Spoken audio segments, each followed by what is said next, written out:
5, 4, 3, 2, 1, and close the door. Halo, kami dari kelompok 11. Di sini kami akan menjelaskan beberapa contoh produksi massal.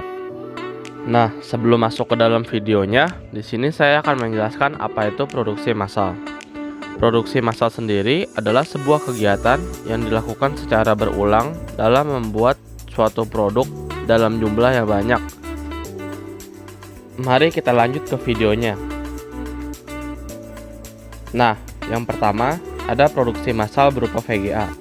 VGA sendiri merupakan sebuah hardware yang memiliki peran dalam memproses informasi grafis pada komputer, laptop, atau PC yang nantinya akan ditampilkan ke layar.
Yang kedua ada produksi massal berupa motherboard.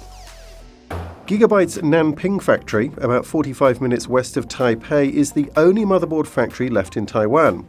Motherboard atau disebut mainboard bertindak sebagai tulang belakang pada sebuah komputer. Sebuah motherboard menyediakan sebuah konektivitas elektrik yang disebut bus, sehingga semua komponen dan perangkat eksternal pada motherboard tersebut dapat terhubung.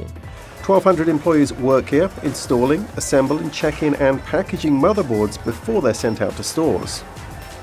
And it all begins here on the 7th floor with these machines that print solder paste onto the base circuit board. The board then passes through this series of robots that put components in place. Tiny resistors and capacitors, each about the size of a grain of rice, are fed from these reels, and factory workers need to keep a constant eye to ensure they don't run out. If that happens, the production line would stop.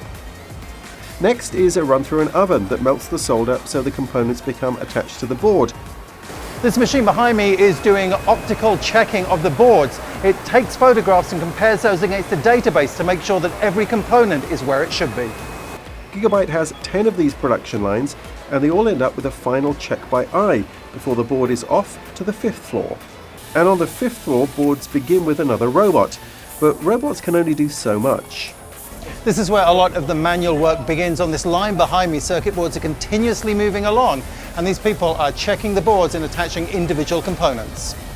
While tiny components can be automatically placed, larger components like some capacitors, memory sockets and audio connectors are done by hand. Each operator at each workstation is responsible for a number of components, and they need to work fast to keep the line going. All the while, a robot scoots around the floor behind them, delivering components so they don't run out. And at the end of the line, there's another soldering process and series of checks before the board goes down again, this time to the 2nd floor. And it's here where the packaging process begins. Machines punch out boxes and operators add accessories like cables and put the boards in bags to prevent damage. The driver disc and manual are added, and then the boards are put into their boxes. Throughout the process, everything is scanned to ensure that the correct components are going with the correct motherboards. And at the end of this line, as all of the components are put into boxes, this is what we end up with. Piles of motherboards ready to ship out. The Nanping factory accounts for about 1/4 gigabytes motherboard production. And on this line and others in this factory and elsewhere, boxes of motherboards are continually produced, eventually ending up in PCs around the world. And that's how a motherboard is made. Sekian dulu rangkuman video produksi massal dari kami. Sekian dan terima kasih. Saya bikin podcast sama pejabat-pejabat banyak. Saya bikin podcast sama artis terkenal, semuanya ada yang kayak begini.